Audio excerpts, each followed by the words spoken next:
Bill yes sir. चलिए, class में जितने भी लोग आए हैं आप सभी का बहुत स्वागत करता हूँ। आबिर जी, आरती जी, अल्पना जी, अमृता जी, भावना जी, नीतू जी, पल्लवी जी, संगीता जी, सिया जी, विशाल जी और सभी लोग जो भी इस क्लास में आए हैं। आज हमारा जो टॉपिक है वो नेशनल एजुकेशन पॉलिसी 2020 है, यानी भारतीय शिक्षा नीति 2020।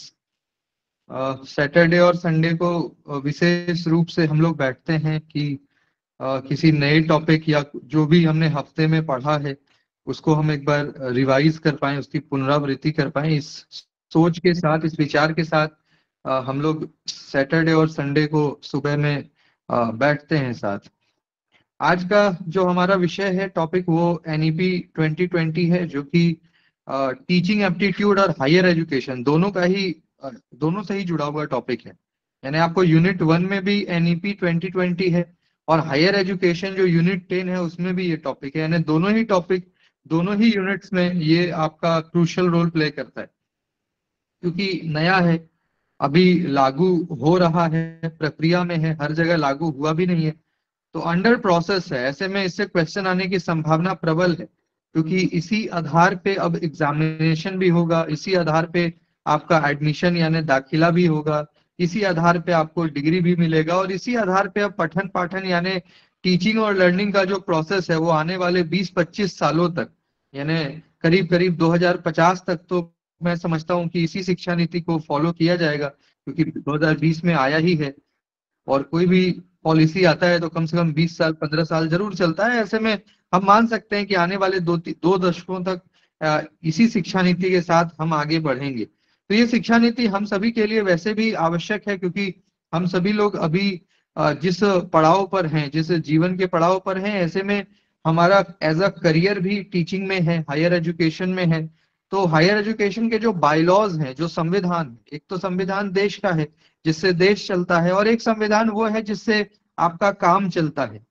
तो काम चलता है यानी आपका शिक्षा नीति, शिक्षा नीति एक तरह से हमारे लिए संविधान की तरह है, क्योंकि इसमें जो भी चीजें लिखित हैं वो आपको मानना होगा, उसका पालन आपको करना होगा, उसी अकॉर्डिंग सारी चीजें आपकी चलेंगी। और इसलिए ये आपका कहीं ना कहीं कॉन्स्टिट्यूशन है जिसको आज मैं पढ़ाऊंगा। तो भारतीय शिक्षा नीति 2020, इसके कुछ भूमिका या इसके कुछ बैकग्राउंड के बारे में मैं बात करूं तो इंडियन एजुकेशन पॉलिसी इससे पहले 2 बार आ चुका है।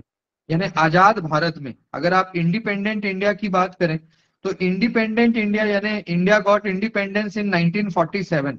तो 1947 के बाद ये 2 बार है ना, यानी एक बार 1968 में और एक बार 1986।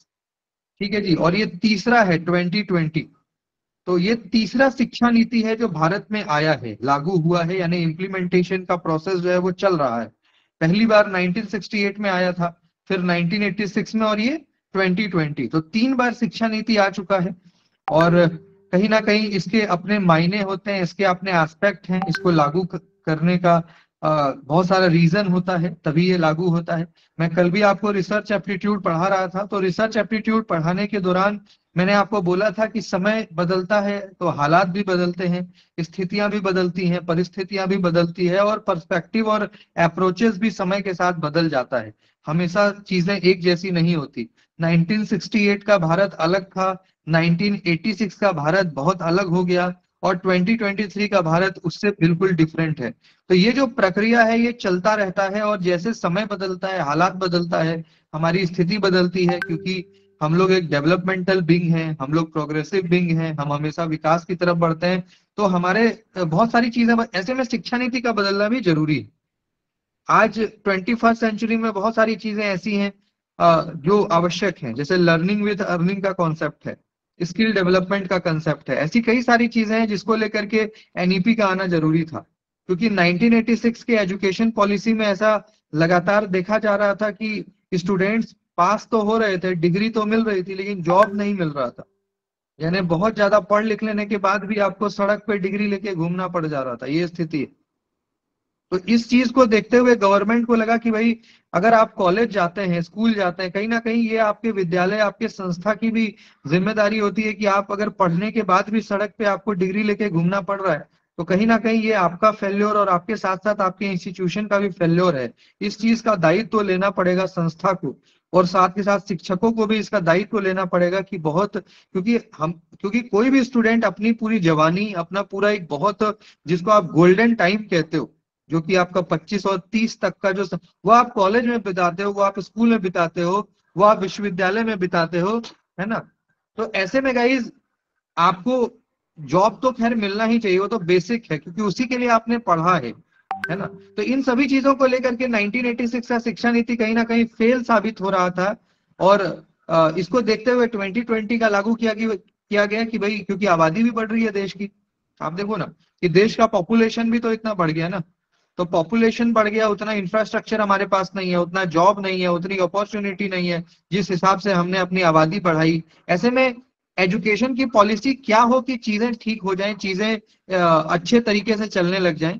तो इन सभी चीजों को देखते हुए एनईपी हम कह सकते हैं कि एक तरंग, और एक हम कह सकते हैं मल्टीपल अप्रोचेस के साथ एनईपी 2020 आया है ना। मल्टीपल अप्रोचेस के साथ, इसके मल्टीपल पर्सपेक्टिव हैं, इसके मल्टीपल गोल्स हैं, इसके मल्टीपल एम्स हैं, ये मल्टी डिसिप्लिनरी भी है, यानी बहुविषयक भी है, मजेदार भी है, शानदार भी है, यानी इसे बहुत तरह की चीजें हैं जो हमें देखना होगा।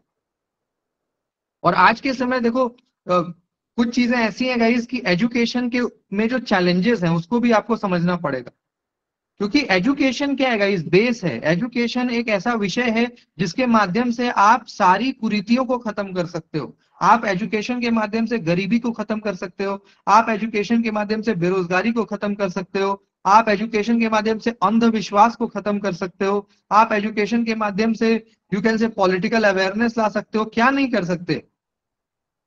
तो एजुकेशन तो गाइस देखो बेस है, मूल है, उसके बिना कुछ है ही नहीं।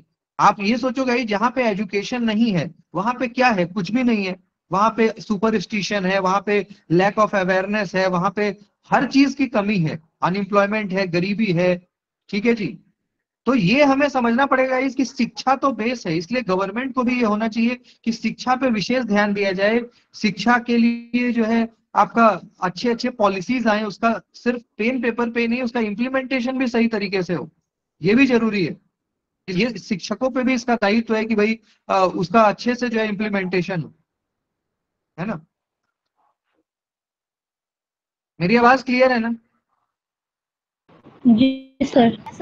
जी सर। मेरे पीछे पता नहीं क्या किस चीज का यस प्रचार सर। कर रहे हैं, तो लगता है खैर ये चला जाएगा ये व्यक्ति। तो ये चीजें हैं ना। इसके साथ साथ गाइज अब क्या है कि हम्म,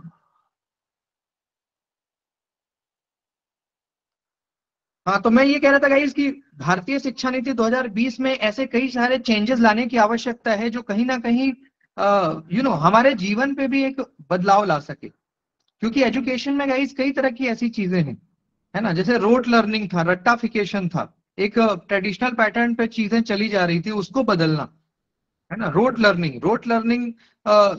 लर्निंग से क्या फायदा होगा ये आप समझिए। क्योंकि रोट लर्निंग में आज आप रटिएगा, कल भूल जाएंगे, जैसे ही एग्जाम खत्म हुआ आप भूल जाओगे। तो ये सारी चीजें पहले के एजुकेशन पैटर्न में बहुत ज्यादा, यानी स्मार्ट लर्निंग नहीं था, है ना। चीजों को समझना, चीजों को व्यवहारिक तौर पे करना, ये सारी चीजों की बहुत कमी देखी जाती थी। हमारे यहाँ पे लेबोरेटरीज नहीं था, एक्सपेरिमेंट की व्यवस्था नहीं, प्रयोग। तो इन सभी चीजों का नहीं होने की वजह से क्या था कि आपके पास, आप एग्जाम तो गाइड पढ़ करके पास हो जाते थे, एग्जाम तो बुक पढ़ के लेकिन गाइज जब आपको रियल लाइफ में जॉब करने के लिए, वहां पे आपको इंटरव्यू में दिक्कत होता था, काम ही नहीं, क्योंकि काम करना सिखाया नहीं गया ना। तो किसी भी शैक्षणिक संस्थान में मेरे अकॉर्डिंग गाइज, मेरे अकॉर्डिंग क्या, और शिक्षा नीति और जो व्यवस्था है उसके अकॉर्डिंग भी कहीं ना कहीं गाइज कि आपको काम करना, आप पढ़ तो रहे हैं वो बात तो है, लेकिन पढ़ने के साथ साथ मान लीजिए कि आपको इंडस्ट्री के लिए तैयार भी तो करना पड़ेगा। आपने बीए कर लिया, बीए करने के बाद क्या अपॉर्चुनिटी है, मास्टर्स कर लिया, क्या अपॉर्चुनिटी है, इस पे भी तो चिंता करना पड़ेगा ना।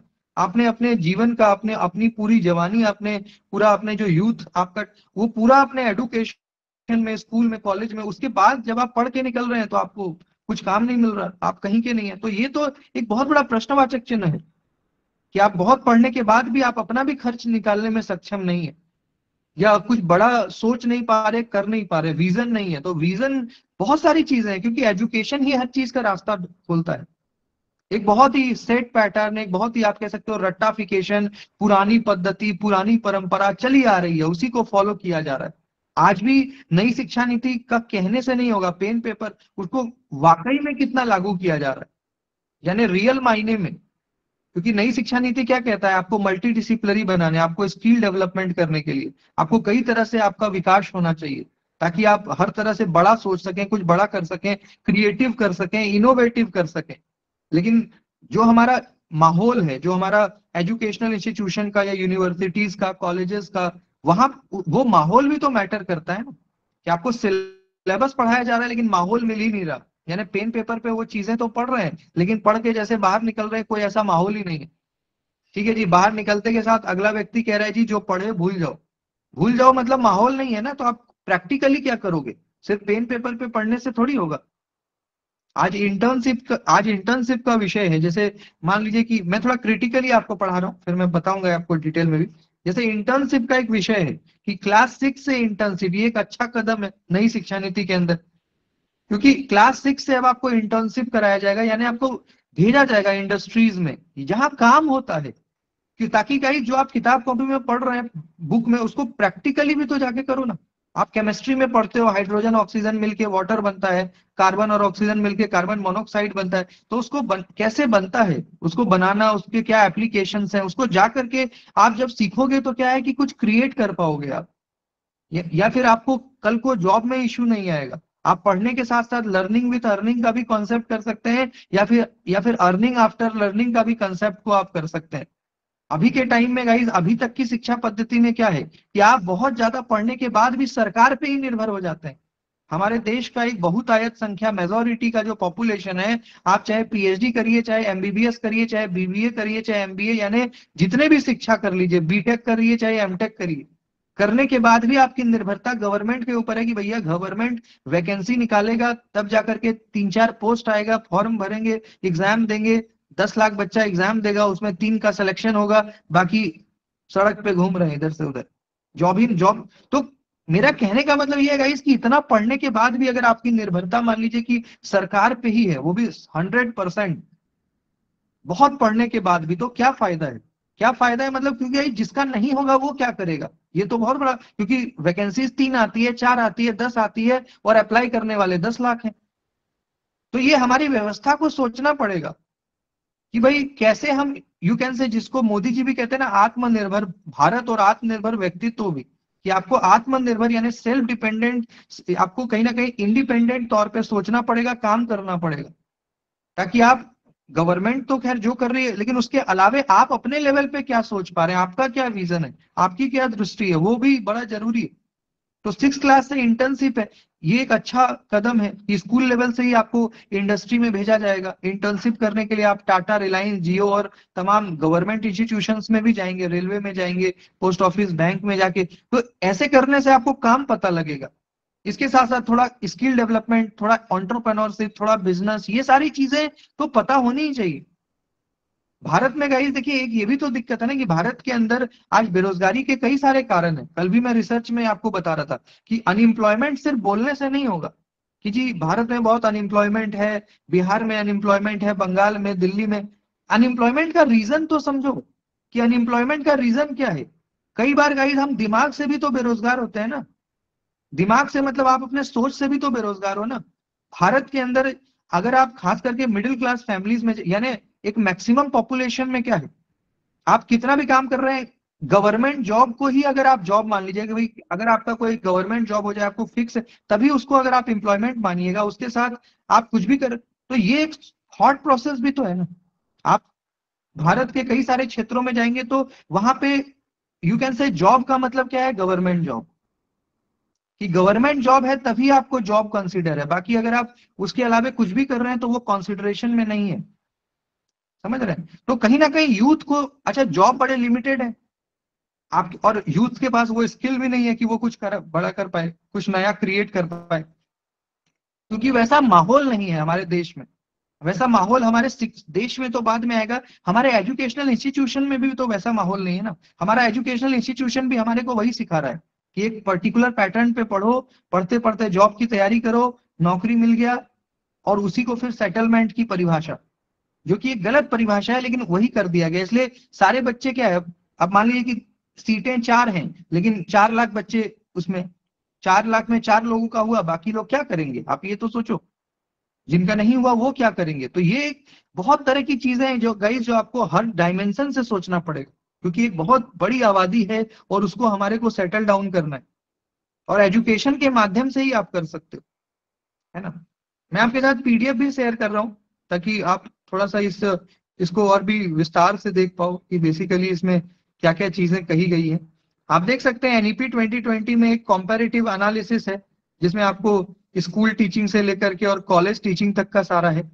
ये हिंदी में नोट्स मुझे मिला है, लेकिन मैं इंग्लिश में भी आपको बता रहा हूँ, तो आप चिंता ना करें। तो गाइज, इंडिया में अगर एडुकेशन की बात करें तो इंडिया का जो एडुकेशनल पैटर्न है वो हमेशा से बहुत ही गौरवशाली, यानी बहुत ही बेहतरीन रहा है। इसमें कोई दुमत नहीं है कि इंडिया का जो एडुकेशनल पैटर्न है उसको पूरा विश्व फॉलो करता था। एक दौर में, एक समय था जब ऐसा होता था, लेकिन आज का समय दूसरा है। आज हम एडुकेशन के मामले में, जॉब के मामले में, इनोवेशन के मामले में बहुत पीछे भी हुए हैं, अगर हम ग्लोबल लेवल पे बात करें तो। ऐसे में गाइज, ये हमारे सामने बहुत बड़ा एक चैलेंज है, बहुत बड़ी चुनौती है कि हम फिर से भारत को अग्रणी, यानी हम कह सकते हैं कि आगे ला सकें, एजुकेशन के मामले में भी, इनोवेशन के मामले में भी, रिसर्च के मामले में भी, और कहीं ना कहीं डिस्कवरी के मामले में, इन्वेंशन, और हर तरह से जो भी नई नई चीजें हैं, क्रिटिकल अप्रोचेज, हर तरह से हम भारत को आगे ला सकें।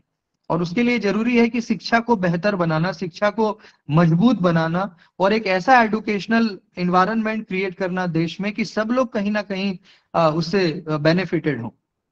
अगर एनईपी 2020 की बात करें गाइस, तो इसका मेन एम है ऑल इंक्लूसिव। ऑल इंक्लूसिव यानी सर्वसमावेशी, all inclusive and qualitative education on egalitarian ground. यानी गाइस, पहला तो कि सबको शिक्षा दो, चाहे आप गरीब हो, अमीर हो, चाहे आप किसी भी जाति से हो, धर्म से हो, संप्रदाय, मजहब, मोटे हो, पतले हो, लंबे नाटे में, कुछ कोई भी हो, आप बिहार के हो, चाहे आप उत्तर प्रदेश के हो, आप झारखंड के हो, चाहे तमिलनाडु के हो, कश्मीर के हो, चाहे, यानी आपको शिक्षा मिलना ही चाहिए। पहले क्या था गाइस? पहले अवेलेबिलिटी इतनी नहीं थी, पहले शिक्षा का केंद्र था, यानी एडुकेशनल सेंटर्स थे, वहां जाना पड़ता था आपको, तभी आपको अच्छा शिक्षा मिल पाता था। जैसे मान लीजिए कि आपको दिल्ली जाना पड़ता था, बनारस जाना पड़ता था, ठीक है जी, मुंबई जाना पड़, तब वहां पे अच्छे इंस्टीट्यूशन थे, एडमिशन होता था। बाकी जगहों पे क्या था कि बस खाना पूरी, यानी काम चल रहा है, वैसा अभी भी है, ऐसा ही। लेकिन भाई, जब से इंटरनेट आ गया, जब से इंटरनेट आ गया, जब से आपको इतने सारे फ्री और ओपन वेबसाइट्स आ गए यूजीसी के और तमाम तरह से सीबीएसई और एनसीईआरटी के तरफ से, तब से तो ऑल इंक्लूसिव हो गया ना। आज गाइज, आपके पास फोन है, आज आपके पास इंटरनेट है, आज आपके पास लैपटॉप है, तो आपको क्या जरूरत है कहीं पे? आप तो घर बैठे सब कुछ पा सकते हैं अगर आप चाहें तो। हर तरह का एडमिशन का सुविधा हो गया। अब तो ऑफ कैंपस भी हो रहा है, यानी गांव वगैरह में, पहले गांव वगैरह में कॉलेजेस बड़े नहीं होते थे, अब तो यू कैन से जो एकदम हार्डकोर एरिया है, जो एकदम रिमोट लोकेशन है, वहां पे यूनिवर्सिटीज ओपन हो रही है, वहां पे नए नए कॉलेजेस सेटअप हो रहे हैं। सरकार वहां व्यवस्था बना रही है कि शहरों में तो है ही, लेकिन अब जो सुदूर गांव है, जो रिमोट एरिया है, जहाँ पे गाइज पहुंचना भी मुश्किल है, वहां पे भी एजुकेशन का व्यवस्था बनाने का प्रयत्न किया जा रहा है, और सबको मिले। आपको आपको गरीब है तो भी आप पढ़े, अमीर है तो भी पढ़े, यानी अपॉर्चुनिटी सबको मिले, ताकि आपको आगे जाकर के आप आगे कुछ बेहतरीन बढ़िया कर सके। और कहीं ना कहीं गाइस, 2040 तक भारत के लिए एक ऐसा एजुकेशनल सिस्टम बनाने का लक्ष्य होना चाहिए कि हम किसी से पीछे ना रहें, यानी हमारे यहाँ पे सभी नौजवानों को पढ़ने के बाद जॉब मिल सके। जॉब मिल सके मतलब, सिर्फ जॉब से मेरा मतलब है कि वो अर्निंग का जो अपना व्यवस्था है वो बना पाए, वो किसी पे निर्भर ना रहे, है ना। और 21st सेंचुरी में गाइज, हमें साथ के साथ सस्टेनेबल डेवलपमेंट गोल, आपको मैंने पढ़ाया था ना, सस्टेनेबल डेवलपमेंट गोल यानी सतत विकास लक्ष्य, जिसमें हमें पर्यावरण का भी ख्याल रखना है। ऐसे में गाइज, आप सभी को पता है कि 21st सेंचुरी में हमारे सामने जो बहुत बड़ा मुद्दा है वो है पर्यावरण, वो है environment and it's conservation and it's protection. तो उसको भी हम कैसे ख्याल में रखें, उसको भी हम कैसे ध्यान में रखें कि हम पर्यावरण को भी बचाना है हमारे को, उसके लिए भी सारे मेजर्स जो है वो हमें लेने हैं। तो वो भी आपको एजुकेशन पॉलिसी में बताया जा रहा है कि उसके लिए भी आपको अवेयर रहना है और करना है। इसके साथ साथ गाइज हमारा जो एजुकेशनल पैटर्न है उसमें बहुत सारे बेसिक चेंजेस किए जा रहे हैं, है ना। और ताकि हम गाइज अपने आने वाले जनरेशन को तैयार कर सकें। और साथ के साथ गाइज जो हमारा, हम कह सकते हैं जो एंशियंट एजुकेशन सिस्टम भारत में था, यानी जो एक बहुत ही पुरानी और वैदिक संस्कृति, जो वैदिक काल में जो शिक्षण पद्धति थी, उसमें उससे भी बहुत सारी चीजों को लिया गया है ताकि, और खास करके इस research and innovation, even research university का भी मसला आया है। क्योंकि जब तक गाइज आप रिसर्च नहीं करेंगे, जब तक आप इनोवेशन नहीं करेंगे, जब तक आप यू कैन से रिसर्च पे पैसा खर्च नहीं करेंगे, रिसर्च बेस्ड इंस्टीट्यूशन नहीं बनाएंगे, तब तक कैसे आपका देश विश्व गुरु, तो खैर बहुत बाद की बात है, देश में रोजगार का माहौल या देश में एक इनोवेशन का माहौल कैसे आएगा। तो ऐसे में रिसर्च एंड इनोवेशन तो बहुत जरूरी है ना। आपको रिसर्च के लिए यूनिवर्सिटीज और रिसर्च के लिए सच में वैसा माहौल भी बनाना पड़ेगा गाइस। माहौल बहुत जरूरी है, बिना माहौल के आप नहीं कर पाएंगे। कहने के लिए आसान है लेकिन करना बहुत कठिन है। ठीक है। इसके साथ साथ गाइज और भी बहुत सारे ऐसे प्रिंसिपल्स हैं जिसपे एनईपी 2020 टिका हुआ है। जैसे मैंने समावेशी बताया, यानी ऑल इंक्लूसिव, सभी के लिए। बहुलतावादी, यानी सभी, जितने भी आपके समाज, हर तरह के जाति धर्म संप्रदाय, सभी के लिए मतलब एजुकेशन होना चाहिए। कई सारे आप देख रहे हैं इसकी यूजीसी के कई सारे इनिशिएटिव्स आ गए अब पिछले 3-4 वर्षों में, है ना। जो कि फ्री है, ओपन है, उससे आप कुछ भी पढ़ सकते हो। इवन कई सारे कोर्सेस कर सकते हो। स्वयं है, स्वयं पे आप कई सारे कोर्स भी करते हो, मूक पे करते हो। ये सब क्या है, सब तो यूजीसी का इनिशिएटिव है ना। तो फ्री में भी है या थोड़ा बहुत पैसा लगता है कि कोई भी कर पाए। इसके साथ साथ गाइस अगर हम बेसिक प्रिंसिपल की बात करें कि भाई बेसिक प्रिंसिपल क्या है एनईपी 2020 का, तो कुछ ऐसे प्रिंसिपल हैं जैसे जितने भी बच्चे हैं उनमें एबिलिटी डेवलपमेंट करना, यानी आपके अंदर क्या एबिलिटी, आपके अंदर क्या गाइस स्किल है, स्किल को डेवलप करना ये बहुत जरूरी है गाइस। क्योंकि आज के टाइम में मैंने आपको क्या कहा कि आज का समय अलग है, 1990 का समय अलग था। मुझे आज भी याद है कि 2010 में, आप याद करो कि 2010 में, 2012, 2013 में जब हम आप सोशल मीडिया यूज करते थे तो हमारे पेरेंट्स, हमारे टीचर हमारे को पिटाई भी करते थे, डांटते भी थे कि ये दिन भर जो है सोशल मीडिया और इंटरनेट का यूज करता है। आज गाइस 2023 में देखिए कि सोशल मीडिया ही जॉब का माध्यम बनने लग गया है। अब लोग सोशल मीडिया को बहुत ज्यादा यूज करने लग गए हैं क्योंकि वो एक जॉब क्रिएटर की तरह लोग उसको देखने लग गए हैं, उससे अपॉर्चुनिटी देखने लग गए हैं। तो समय बदला कि नहीं बदला, आप खुद सोचो ना। 2012 में आप सोशल मीडिया यूज करते थे तो लोग आपको बोलता था ये देखो दिन रात लगा रहता है इसी में, लगता है जीवन में ये बंदा कुछ नहीं करेगा, जीवन में ये स्टूडेंट कुछ नहीं कर पाएगा, ये दिन रात। और आज के समय में आप देखो ना क्या है, आज जिसका सोशल मीडिया पे जितना यू कैन से फॉलोवर है, जितना सब्सक्राइबर है, वो भैया करोड़ों में पैसा कमा रहे हैं। उसको यू कैन से 10, 20, 50 लोग उसके अंडर काम कर रहे हैं। तो आप देखिए ना, डेफिनेशन बदला कि नहीं बदला। 2012 में का परिभाषा अलग था, 23 का परिभाषा सोशल मीडिया को लेके बिल्कुल अलग है। हो सकता है आने वाले दिनों में और भी बदल जाए।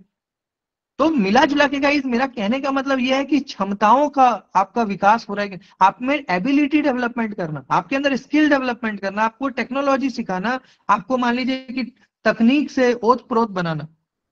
इसके साथ साथ गाइस जो बेसिक लिटरेसी है, जैसे मान लीजिए कि मैथमेटिक्स हो गया, आपका फंडामेंटल्स है, आपका यू कैन से एंटरप्रेन्योरशिप है, बिजनेस है, जो बेसिक है। ऐसा नहीं है कि भाई सब लोग एंटरप्रेन्योरशिप सीख सकते हैं या सब लोग टेक्नोलॉजी में यू कैन से एमटेक हो सकते हैं, लेकिन जो एक बेसिक नॉलेज है। अब गाइस गूगल गूगल कैसे काम करता है, विकिपीडिया कैसे काम करता है, फाइल डाउनलोड कैसे होता है, पीपीटी कैसे बनता है, एमएस वर्ड कैसे काम करता है, ये जो बुनियादी चीज है ना। मैथमेटिक्स में मान लीजिए प्लस माइनस डिवीजन, है ना, एचसीएफ एलसीएम, जो बेसिक है कि जिससे आपका जीवन का काम चलता है, वो चीजें भी तो आपको पता होनी चाहिए ना।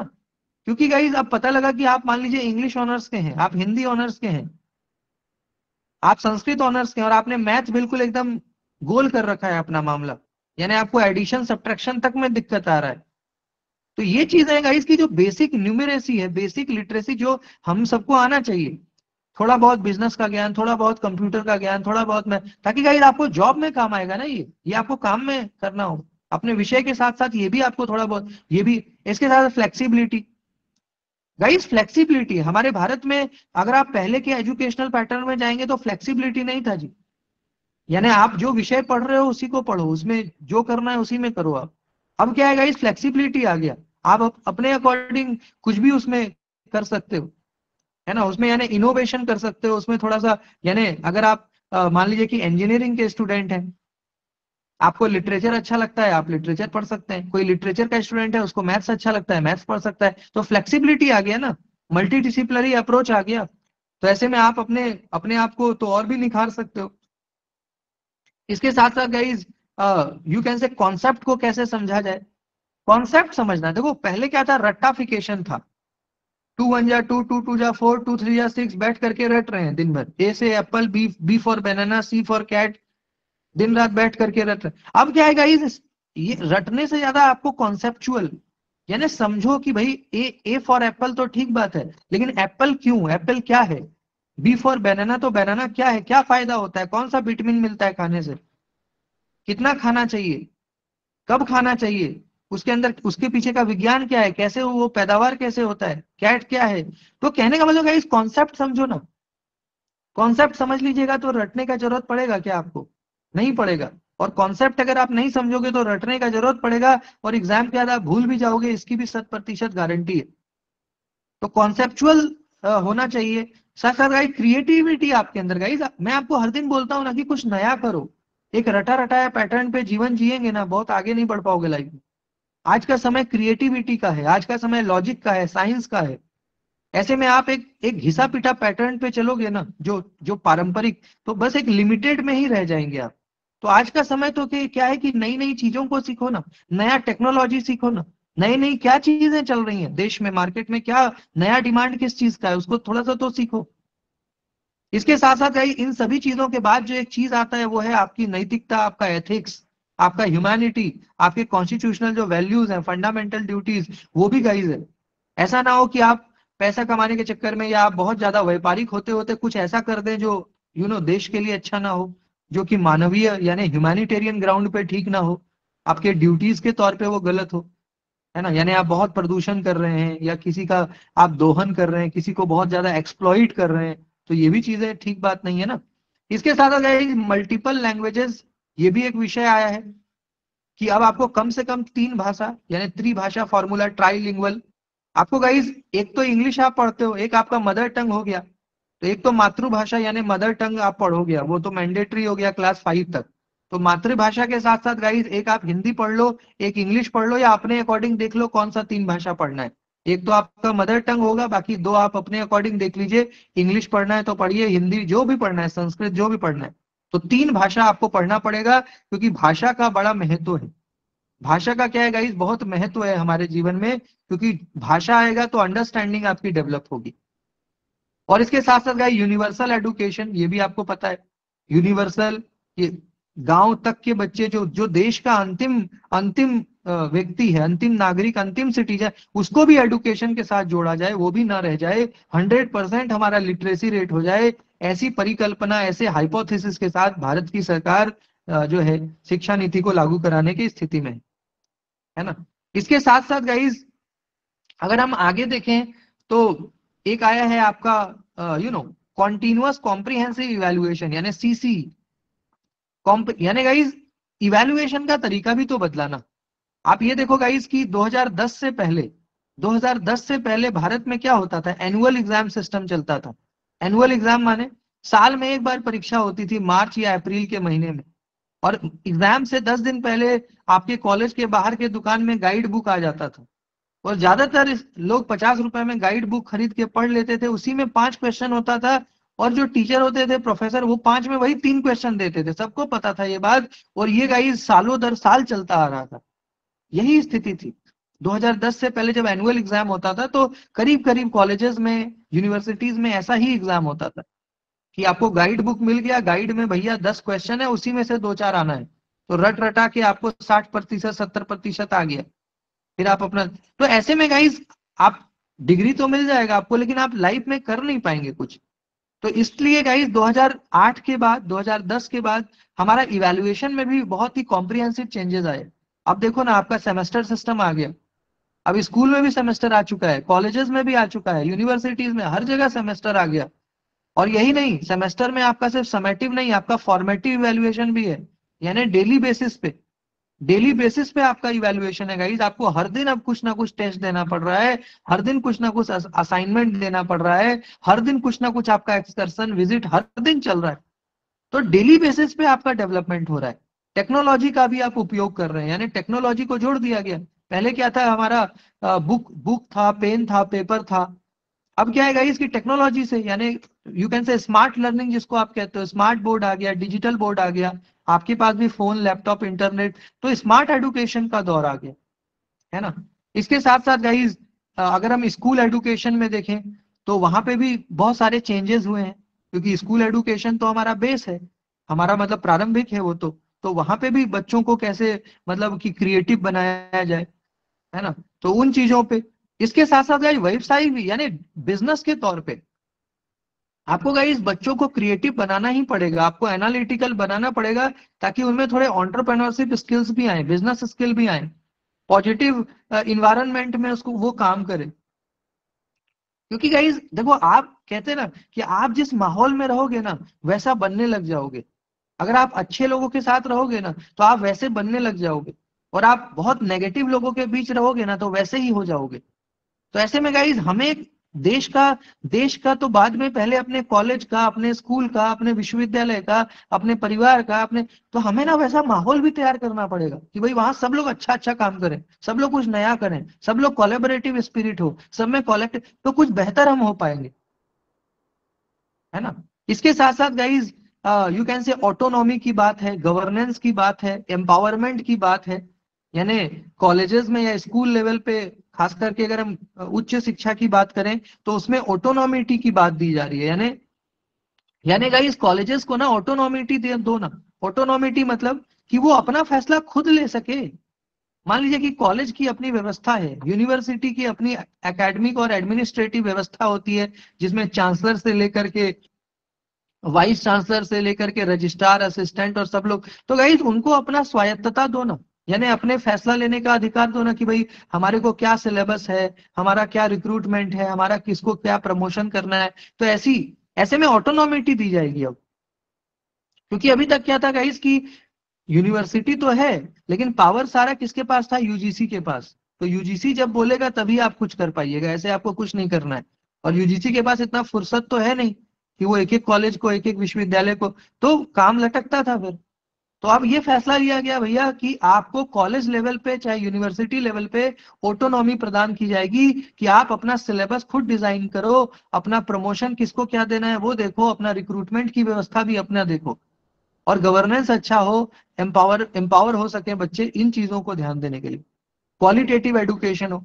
अभी आपने एक चीज गौर किया होगा कि पिछले पांच पांच सालों से, खास करके 2015 के बाद, यानी 2015 के बाद, खास करके सेंट्रल यूनिवर्सिटीज में बीओएस का फॉर्मेशन हुआ है। बीओएस मतलब बोर्ड ऑफ स्टडी।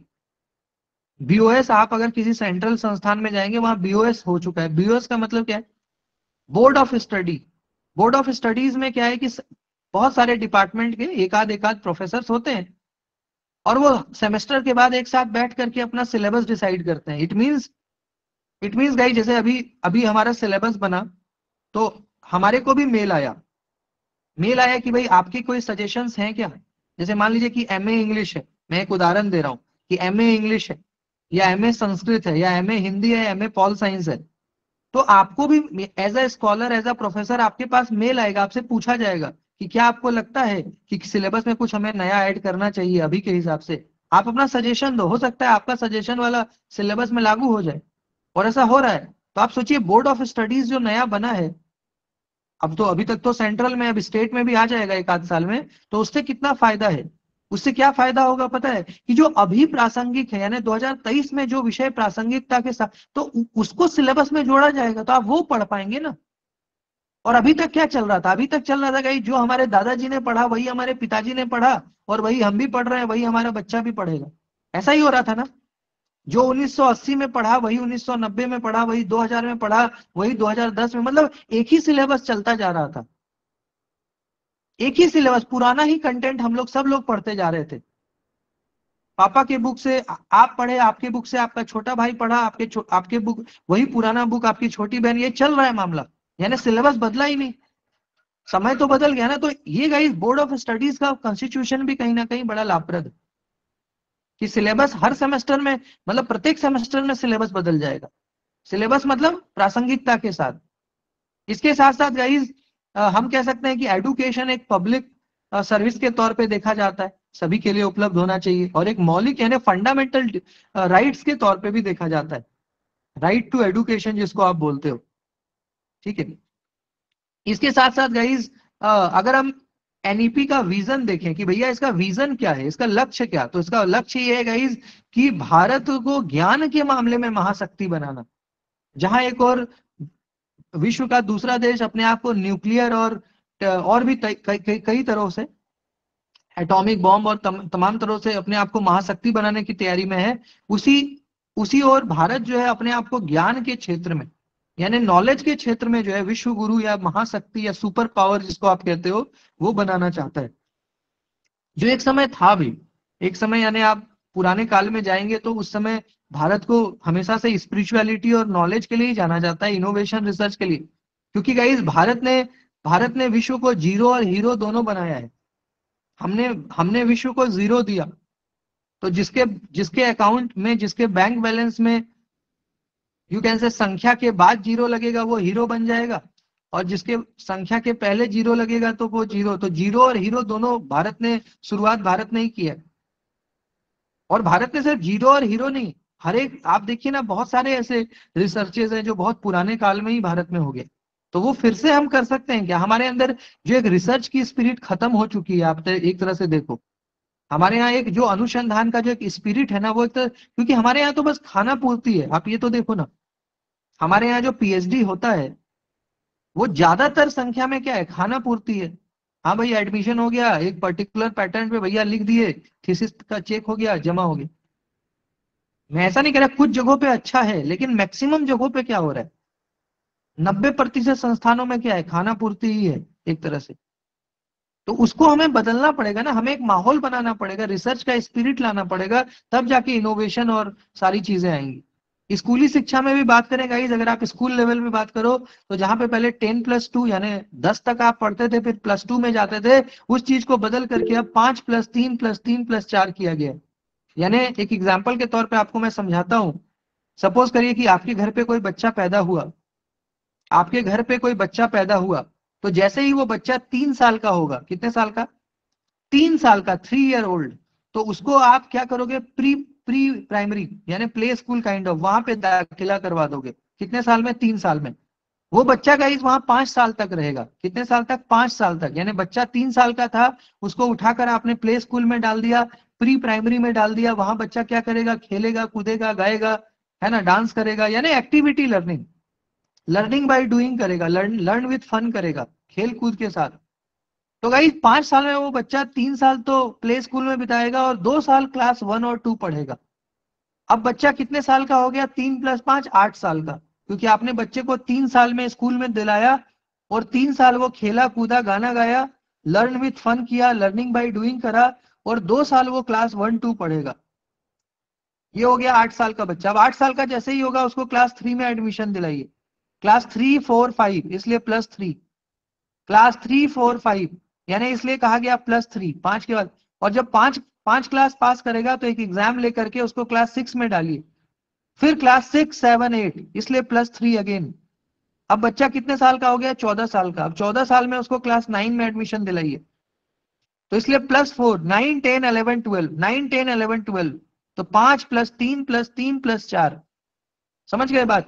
यानी बच्चा 3 साल से लेकर के 18 साल तक कैसे रहेगा, उसका पूरा आपको ब्यौरा दे दिया गया कि भाई 3 साल का बच्चा है, उसको प्री प्राइमरी में दिलवाइए, 5 साल वहां रहेगा, 3 साल खेलेगा कूदेगा, लर्न विथ फन करेगा, 2 साल आपका क्लास 1 2, देन +3 का मतलब 3 4 5, फिर +3 मतलब 6 7 8, और +4 माने 9 10 11 12।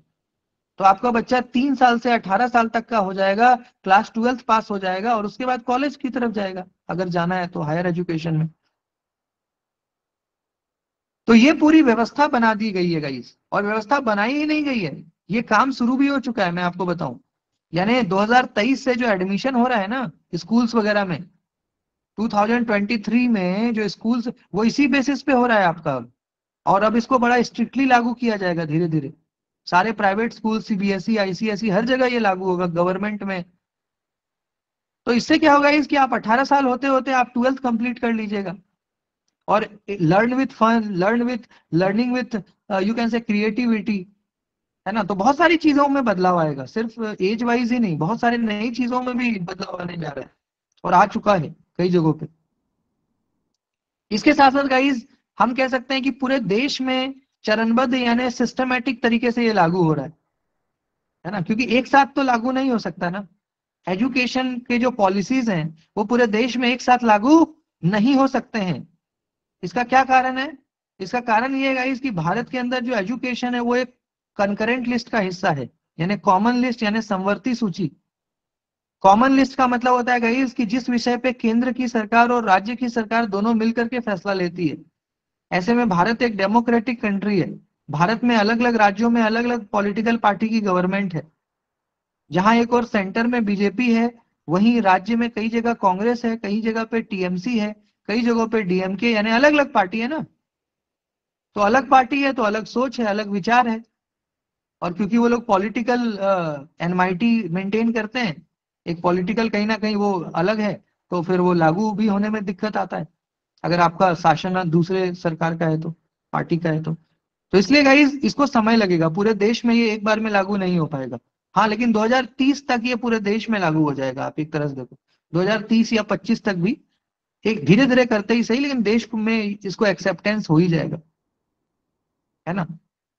इसके साथ साथ गाइस प्राथमिक यानी प्राइमरी स्कूल में आंगनवाड़ी के माध्यम से, आंगनवाड़ी मतलब यू कैन से जो लेडीज वगैरह हैं उनको रिक्रूट करके, और है ना, खेल खेल मतलब खेल कूद में कैसे सिखाओ, लर्न विथ फन, इसका कंसेप्ट। बाल वाटिका, बाल वाटिका का कॉन्सेप्ट है गाइस कक्षा 1 से पहले। इट मीन कि बच्चों को खेलने के लिए सारा सामान क्योंकि बच्चा जितना खेलेगा कूदेगा उतना क्रिएटिव बनेगा। तो बच्चों को खास करके जो छोटे बच्चे हैं उनको हमें खेलने से नहीं रोकना चाहिए, क्योंकि वो जितना शैतानी करेंगे, जो खेलेंगे, उनका उतना ज्यादा माइंड का डेवलपमेंट होता है ना। ठीक है। और एनसीईआरटी भी इसमें क्रूशियल रोल प्ले कर रहा है, यानी एनसीईआरटी आपको पता है ना, एनसीईआरटी हम सब लोग 12th क्लास तक एनसीईआरटी ही पढ़े हैं। तो एनसीईआरटी को जिम्मेदारी भी दिया गया है कि भाई आप सिलेबस बनाओ, आप करिकुलम बनाओ, आप पैटर्न बनाओ, ताकि एक अच्छा माहौल देश में बन सके, है ना। और एजुकेशन का जो भी मूलभूत पहलू है, जो भी बेसिक जो फंडामेंटल एस्पेक्ट है, उस पर हम लोग केंद्रित कर सके। बच्चों को मतलब बहुत तरह का चीज सिखाइए, क्रिएटिव बनाइए, ऑन्टरप्रनोरशिप स्किल उसमें डालिए, करियर मैपिंग सिखाइए कि भाई करियर में क्या करना है, कैसे प्रोग्रेसिव होना है। ठीक है। इसके साथ साथ गाइस दूसरा जो विषय हमारे सामने आ रहा है एनईपी के अंदर, वो है बुनियादी यानी जो बेसिक लिटरेसी है और न्यूमरेसी। बेसिक लिटरेसी गाइस, हमारे देश में बेसिक लिटरेसी की कमी है।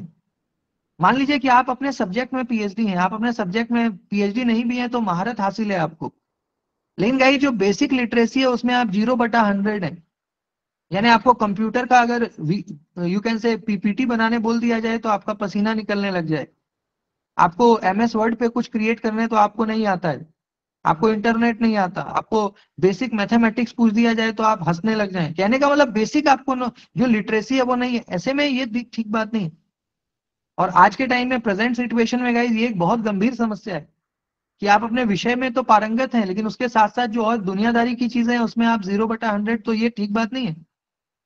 तो ऐसे में गाइस हमें बेसिक लिटरेसी, बेसिक न्यूमरेसी, इस पे भी ध्यान देना होगा।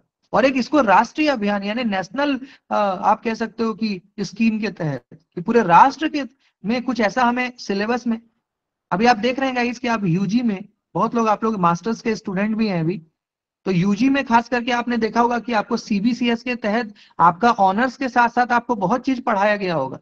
अगर आप इंग्लिश ऑनर्स के हैं तो आपको थोड़ा बहुत कंप्यूटर, थोड़ा मैथ, थोड़ा बिजनेस, थोड़ा टेक्नोलॉजी, इवन मास्टर्स में भी कई बार थोड़ा बहुत आपको यू कैन से सीबीसीएस के तहत कुछ और बेसिक चीजें पढ़ाई जाती हैं, है ना।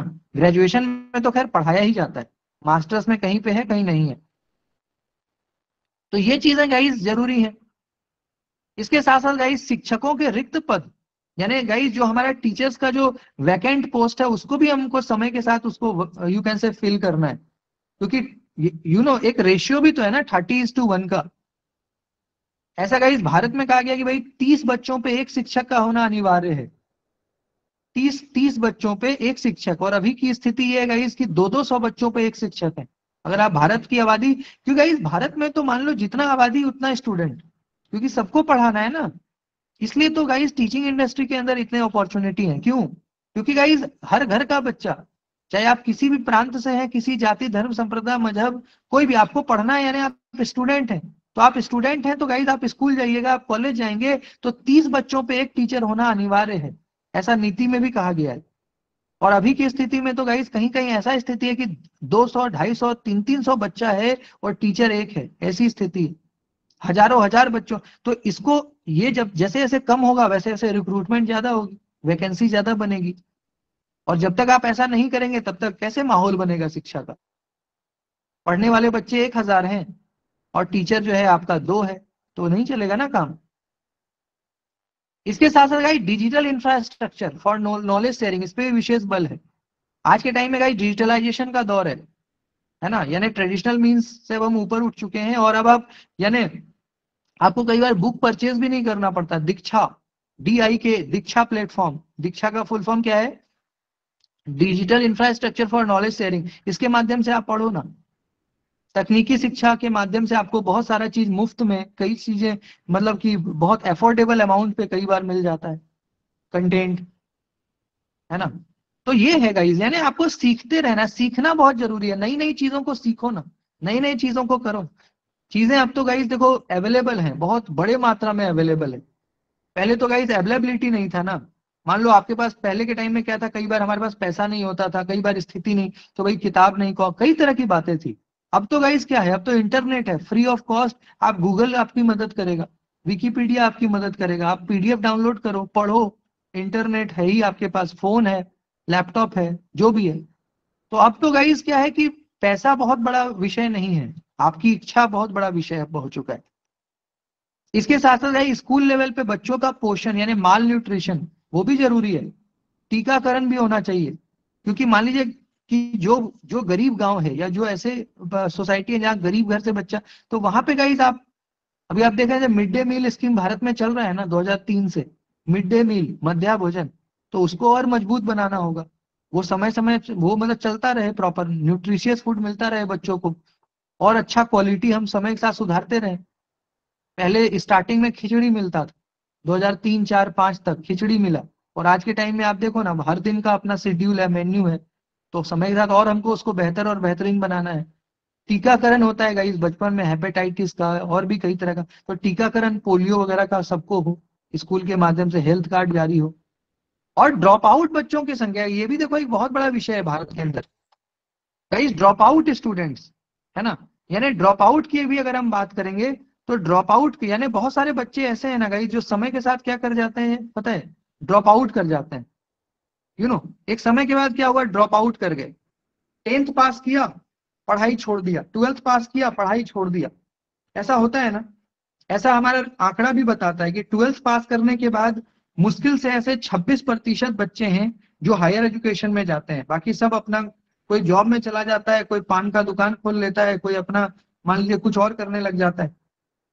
उसके हालात भी, उसकी स्थिति, मजबूरी कुछ भी हो, लेकिन 100 में 26 बच्चा, यानी 26% स्टूडेंट ही ग्रेजुएशन में जाते हैं, बाकी रिमेनिंग अपना कुछ देखने लग जाते हैं क्या करना है। PhD तक आते आते ये संख्या 1% से भी कम हो जाती है, 1% से भी कम हो जाता है PhD तक आते आते। तो ये जो ड्रॉप आउट की संख्या है, ड्रॉप आउट, क्योंकि बच्चों को लगता है, देखो कभी आप कोई काम करोगे जब अपॉर्चुनिटी रहेगा, लोगों को एक एक परसेप्शन भी तो है ना कि यार ग्रेजुएशन करके क्या करेंगे, क्या हो जाएगा। क्योंकि हमारे देश में एक ऐसा माहौल है कि भाई कोई भी पढ़ता है जॉब पाने के लिए, जिसको आप ब्रिटिश मेंटेलिटी, जो मैकाले एडुकेशन का जो मेंटेलिटी क्या है, क्या था कि भाई जॉब पाने के, जॉब, क्योंकि मैकाले का जो एडुकेशन सिस्टम आया 1835 वाला, उसमें मेन था कि कैसे करके आपको जॉब के लिए तैयार करना। मैकाले, क्योंकि उस टाइम पे वो जरूरी भी था, क्योंकि ब्रिटिशर को रूल करना था भारत में, तो उन्होंने एक ऐसा शिक्षण का पद्धति बनाया कि बच्चा पढ़े इसलिए कि भाई मेरे पास आके जॉब करे। तो वो आजादी के बाद भी वो भारत में चलता रहा, और आज भी वही स्थिति है। आज भी हम कहीं ना कहीं मैकाले से प्रभावित हैं। कोई बच्चा 10th भी पास करता है ना, उसके दिमाग में उसका गार्जियन, उसका माहौल, उसका पड़ोस, उसका रिश्तेदार उसको यही बोलता है, भैया जॉब कब लग रहा है, 12th पास कर गया जॉब क्या करना है, ग्रेजुएशन कर रहा है जॉब कब होगा, क्या जॉब का सोचा है, फॉर्म भरा, वहां अप्लाई किया कि नहीं किया, रिजल्ट आया कि नहीं आया। उसको ये नहीं पूछता कि भाई तुम क्या सीख रहे हो, क्या क्रिएटिविटी आया, क्या नया सीखा, क्या नया नॉलेज, कुछ नया कर रहे हो क्या, कुछ ये कोई नहीं पूछेगा आपसे। आपसे क्या पूछेगा, भले आप यूजी में रहे चाहे 12th में रहे, कि भाई जॉब का क्या सोचा है, कब हो रहा है जॉब, जॉब हो गया तो आगे का फिर आपके लिए प्लानिंग तैयार है, खाका। तो ये बहुत सारी चीजें हैं, एक माइंड सेट की भी तो बात है ना। तो बच्चों को लगता है यार 12th के बाद जॉब मिल ही रहा है तो क्यों पढ़ना। आपको मैं बताऊं 2012 तक भारत में 12th बेसिस पे जॉब था। जैसे आप 12th पास कर लिए तो bank, SSC, railway 12th basis पे आपको लेता था। स्थिति ऐसी हो गई गाइस कि मैक्सिमम ड्रॉप आउट देखने को मिला सरकार को। यानी मुश्किल से 15% बच्चे यूजी पीजी करते थे, कोई नहीं करता था। 12th पास हुआ, एग्जाम दिया बैंक का, एसएससी, रेलवे, पोस्ट ऑफिस, जो भी जनरल कॉम्पिट, जॉब दिया, कहीं हो गया अपना। तो सरकार इतना मजबूर हो गई कि 2012 के बाद एक नई नीति लाई कि इन सारे एग्जाम का मिनिमम क्वालिफिकेशन कर दिया यूजी। अब क्या हो गया कि आपको यूजी करना ही पड़ेगा, तभी आप बैंक में बैठ पाइएगा, तभी रेलवे, तभी एसएससी, तभी और जितने जनरल जो सामान्य कंपटीशन है जिसमें मैक्सिमम बच्चे जाते हैं। तो मिनिमम, तो इसलिए अब बच्चे कॉलेज जाते हैं क्यों, कि भाई वो जाएंगे तो एग्जाम में अपीयर हो पाएंगे। अभी भी यूजी करने का मैं देखता हूँ ना कॉलेजेस में, स्टूडेंट यूजी में कोई ऑनर्स कर रहे हैं तो उनका उसमें मन नहीं लगता, वो तो एक खाना पूर्ति है कि एग्जाम दे, उसका मेन है कि कंपटीशन का तैयारी कर रहे हैं कहीं जॉब हो जाए। ऐसा है कि नहीं, आप ये सोचो ना। ऐसे कितने स्टूडेंट हैं गाइस जो अपने ऑनर्स को अच्छे से करते हैं कि भाई नहीं मेरे को ऑनर्स में भी एक्सपर्ट होना है, जो मेरा सब्जेक्ट है। मैक्सिमम बच्चे कोचिंग की तरफ, यानी वो जॉब के पर्सपेक्टिव से देखते हैं कि भैया ग्रेजुएशन कहीं से कर लो, नहीं हो रहा है तो ओपन से कर लो, कहीं से इग्नू में एडमिशन लेकर के खाना पूर्ति करके और अपना कहीं पे कोचिंग करके कहीं जॉब लो। क्योंकि जॉब मीन्स सेटलमेंट, इंडिया में ऐसा ही है ना, जॉब मीन्स सेटलमेंट। फिर उसके बाद सारी चीजें आपके लिए आपको सोसाइटी एक्सेप्ट करता है, कई तरह की बातें। तो ये माइंड सेट से भी गाइस हमारे को बाहर आना पड़ेगा ना। अगर आपको ये माइंड सेट, ये हमारा एक माइंड सेट है जिसको चेंज कर पाना इतना आसान नहीं है, क्योंकि बहुत सालों दर साल और बहुत सारे दशकों से ये चलता आ रहा है। तो ये सारी चीजें चेंज होगी तभी आपका क्रिएटिविटी आएगा। आप कुछ कुछ नया कैसे कर पाएंगे, आप तो बस वही ट्रेडिशनल पैटर्न पे चल रहे हैं ना। तो कुछ नया कैसे कर पाएंगे, आपको माहौल नहीं है वो करने का। कुछ नया करने जाइएगा तो आपको 10 लोग आपका मजाक बनाएगा, ये भी तो माहौल है। मजाक बनाएगा मतलब लोगों को लगेगा यार ये बंदा कर क्या रहा है भाई, ये कर क्या रहा है, ये इसके लाइफ में चल क्या रहा है, ये तो जॉब की तैयारी कर ही नहीं रहा, ये तो जी बैंक, एसएससी या ऐसे कॉम्पिटिशन तो कर ही नहीं रहा, बीएड नहीं कर रहा, ये कर क्या रहा है, मामला चल क्या रहा है, इसका लाइफ लगता है बेकार है, ये कुछ नहीं कर पाएगा लाइफ में। तो ये बहुत सारी ऐसी चीजें हैं गाइस जिसको हमें, इसलिए तो गरीबी है ना। मान लीजिए हमारे यहाँ गरीबी क्यों है, हमारे यहाँ इतनी मायूसी क्यों है यूथ्स में, आप देखो ना। क्योंकि गाइस वो लोग एक लिमिटेड, कहते हैं ना कि एक लिमिटेड, जहां पे अपॉर्चुनिटी है वहां अनलिमिटेड लोग हैं। जहां पे लिमिटेड अपॉर्चुनिटी है वहां अनलिमिटेड लोग हैं। और जहां पे अपॉर्चुनिटी, मान लीजिए कि जैसे देखते हो, एक एग्जांपल आपको देता हूं। कभी रेलवे स्टेशन आप सब लोग कभी ना कभी जीवन में गए होंगे। तो रेलवे स्टेशन में देखना कि जब ट्रेन आएगा ना, जब ट्रेन आता है तो देखते हो इंसान, मैक्सिमम लोग कैसे करता है, लगता है कि एकदम मतलब कैसे करके अपने बॉगी में चढ़ जाए। ट्रेन रुकेगी 10 मिनट, लेकिन जैसे ही ट्रेन आएगा मतलब धक्का मुक्की मार पीट करके जैसे करके, ठीक है ना। और 2 मिनट बाद आप क्या देखते हो चीजें, मतलब, और जो समझदार लोग होते हैं वो वेट करते रहते हैं, ठीक है भाई, 3 मिनट बाद लोग धक्का मुक्की करके सारा खाली हो फिर चढ़ जाते हैं। तो ये स्थिति गाइज हमारे देश में एडुकेशन में भी है कि जहां पे यू कैन से, जहां पे सब लोग जा रहा है वही हमको भी करना है। मेरा पड़ोसी फलाने यू कैन से इंडस्ट्री में गया या उस तरह से, तो मुझे भी ये करना है, मेरे ये नहीं। इट मीन गाइज हम लोग एक कहते हैं ना जिसको भेड़िया चाल, भेड़िया चाल समझते हैं। आपका क्या इंटरेस्ट है वो मतलब नहीं है आपको, किसी सामने वाले ने क्या किया हमें वही करना है, किसी सामने वाले ने क्या किया। तो इस ये सारी चीजों को हमें सबकी, आपके अंदर क्यों गाइज सारा इंसान अलग है। मैं मेरे अंदर कुछ अलग है, आपके अंदर कुछ अलग है। तो आप उस चीज को देखो कि आप क्या कमाल कर सकते हो, आपके अंदर क्या बेहतर है, आप किस चीज के लिए बने हो, आप किस चीज के लिए बने हो, वो चीज करोगे आपको ज्यादा उन्नति मिलेगा, ज्यादा आप प्रगति, ज्यादा प्रोग्रेस कर पाएंगे। और आप वो चीज करोगे जो दुनिया ने किया तो मेरे को भी करना है, तो वहां आप हमेशा एक बहुत ही अंडररेटेड एम्प्लॉय बन के ही रहोगे। अंडररेटेड, क्योंकि वो आपका इंटरेस्ट नहीं था, आपने किया क्योंकि सामने वाले ने किया तो आपने भी देखा देखी कर लिया, तो अंडररेटेड रहिएगा हमेशा। तो ये बहुत सारे ऐसे विषय हैं गाइस। देखो, एजुकेशन तो एक बहुत अम्ब्रेला टर्म है, और यही हमें बनाता है, ये हमें गढ़ता है, ये आर्किटेक्ट, एक तरह से आर्किटेक्ट करता है हमारे पूरे पर्सनालिटी का। तो इसको हमें बहुत ही समझना पड़ेगा, और फिर एक नया माहौल भी क्रिएट करना पड़ेगा, क्योंकि इन्वायरमेंट मेक्स ह्यूमन। आप जैसे माहौल में रहेंगे वैसे बन जाएंगे, ठीक है। तो एक माहौल भी हमें बनाना पड़ेगा एजुकेशनल इंस्टीट्यूशंस में, तब जा करके चीजें होंगी, सिर्फ बोलने से नहीं होगा, ठीक है। तो आज के क्लास में इतना ही गाइस। आज हमने एनईपी 2020 को कंपैरेटिवली समझने का प्रयत्न किया है, और कल के क्लास में फिर आगे की जो चीजें हैं, क्योंकि 50% अभी रह गया है, तो कल की क्लास में इसको सम अप करूंगा। बाकी आपके प्रश्न आमंत्रित हैं, आप कुछ भी पूछना चाहते हैं please do ask from my side, that's all.